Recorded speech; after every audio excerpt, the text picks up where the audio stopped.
di dalam Islam, keimanan itu harus diimplementasikan dalam pembuktian. Tidak hanya tersimpan. Gitu ya? Iman itu amalan hati.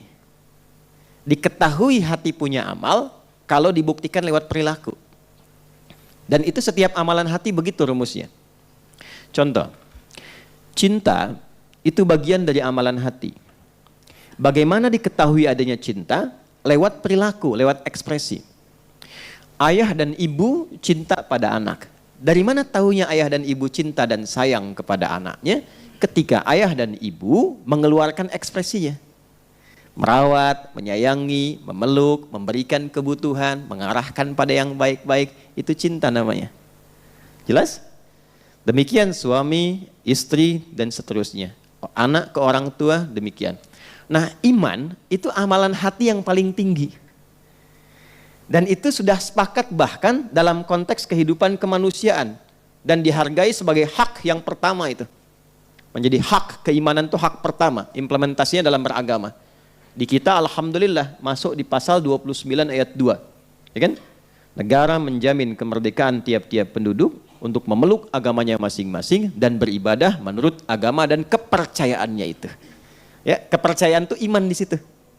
Dan itu dibawa ke semua bagian dari ranah kehidupan berbangsa bernegara.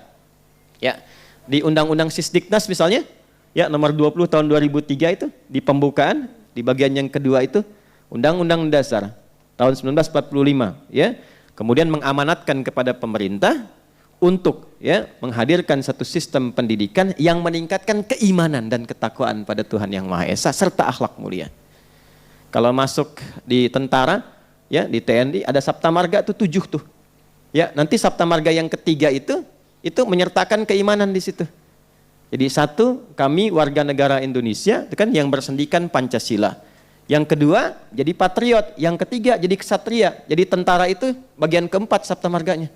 Kami kesatria Indonesia ya yang beriman tuh kepada Tuhan Yang Maha Esa ya serta menegakkan kebenaran, kejujuran ya dan keadilan. Itu ada iman di situ. Jadi negara kita itu bukan negara agama, tapi menjalani kehidupan berbangsa dan bernegara dengan dasar-dasar agama. Jelas ya? Nah, jadi kita bersyukur. Halo, kenapa bengong? Ya. Nah, jadi saya ingin katakan iman itu butuh apa? Pembuktian. Nah, itu baru amalan hati. Kalau terpendam, itu amalan hati. Dari mana taunya beriman? Dari mana taunya ada cinta? Dari mana taunya ada rasa? Kan ada ekspresi.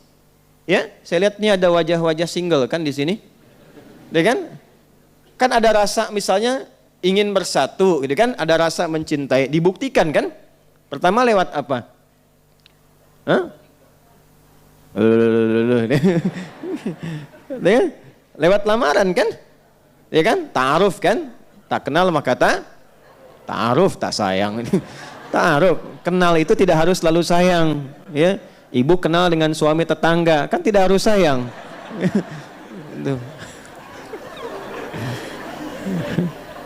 Semoga Allah ampuni dosa kita ya. Ta'aruf, lamaran kan diungkapkan saat lamaran khitbah kan, setelah itu akad kan. Nah akad itu perwujudan yang paling tinggi untuk mewujudkan rasa kasih.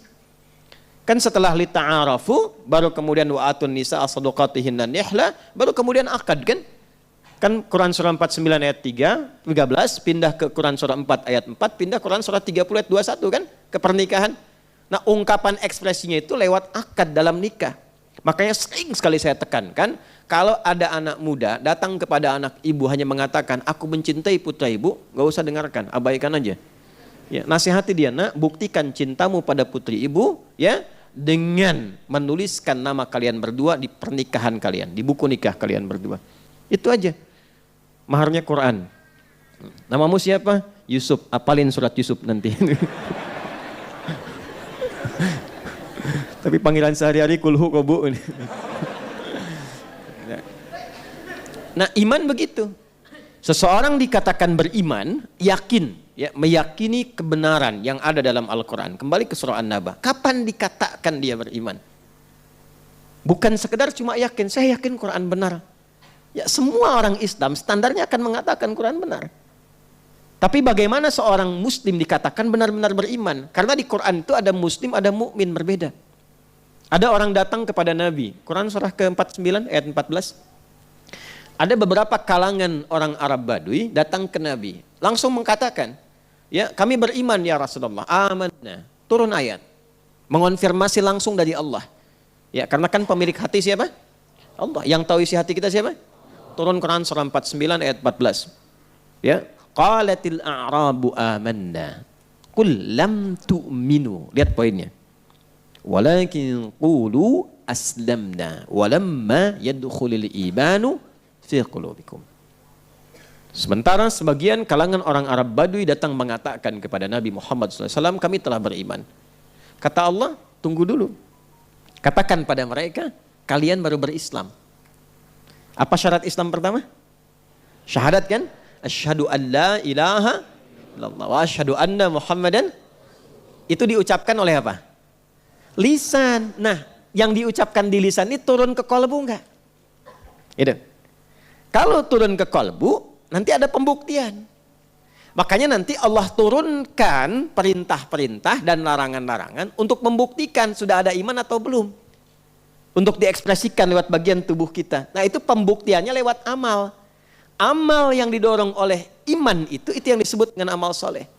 Karena itu setiap perbuatan kita diatur, didorong oleh iman, dibuktikan. Maka turunlah kemudian perintah-perintah Allah yang disebut dengan ibadah itu. Ibadah itu sejatinya untuk menguji kita tuh punya iman atau enggak. Katanya beriman. Pembuktiannya apa? Maka turun ibadah.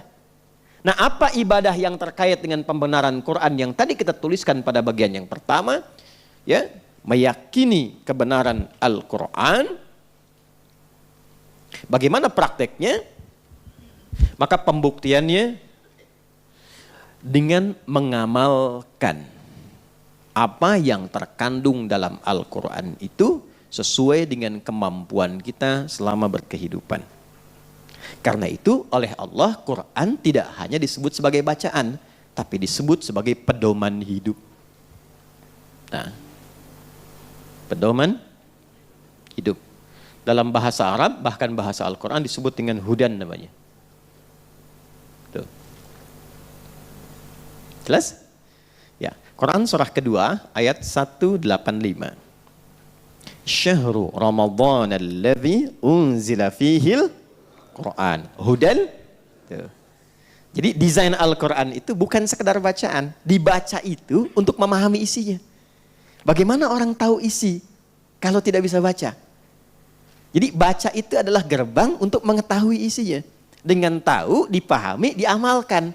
Itu konsep dasarnya. Jadi ketika dikatakan pada bagian pertama perintah Al-Quran, kan? Tadi satu ya, perintah Al-Quran untuk meyakini seluruh kebenaran yang terkandung dalam Al-Quran. Nah, garis bawahi kata meyakini di situ. Iman meyakini pada Quran bukan sekedar yakin Quran itu benar, tapi butuh pembuktian. Pembuktiannya adalah dengan cara mencoba membaca, memahami pedoman Al-Quran ini dan mempraktekkan sesuai dengan kemampuan kita dan maslahat hidup kita selama kita berkehidupan. Itu dasarnya.